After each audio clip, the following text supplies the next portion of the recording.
Yung mga Koreans po, may kimchi sila as side dish. We Filipinos, specifically as Batanggenyos, we have achara. Achara serves as a palate cleanser or pantanggal umay.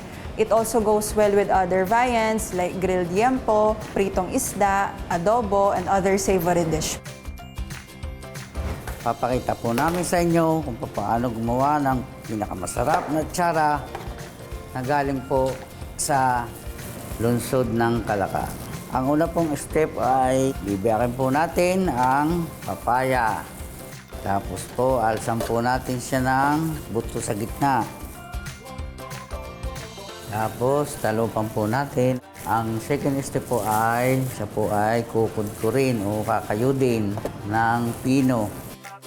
Pagkatapos po na makudkod ang atsara, ay lagyan po natin ng salt.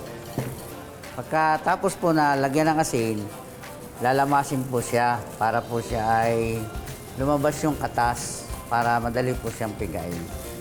At pagkatapos po na malamas, ito na nga po, pipigain na po natin para talaga siya masaid na yung katas. Sa paraan po ng pagpipiga ay wala naman pong standard. Kanya-kanya na lang po na paraan kung paano talaga siya mapipiga ng maayos. Marami naman pong paraan ng pagpipiga. Mas piga, mas maganda po. Pagkatapos pong pigain ay maganda po tayo ng syrup, yung vinegar, white sugar, at turmeric para kumulay po siya.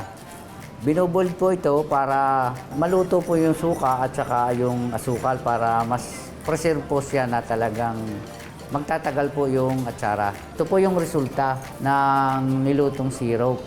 Ito po yung ilalagay na dito pag napiga na kasama itong ingredients na tapos po itong bell pepper.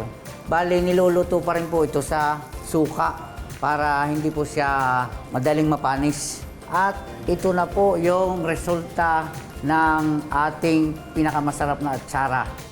Our achara is the perfect blend of sourness and sweetness. The color is also very vibrant and yung pong taste niya or yung texture niya pala kapag kinain, may certain crunch siya. Talagang gaganahan kang kumain kapag sinerve or pinair mo yung ulam mo with achara.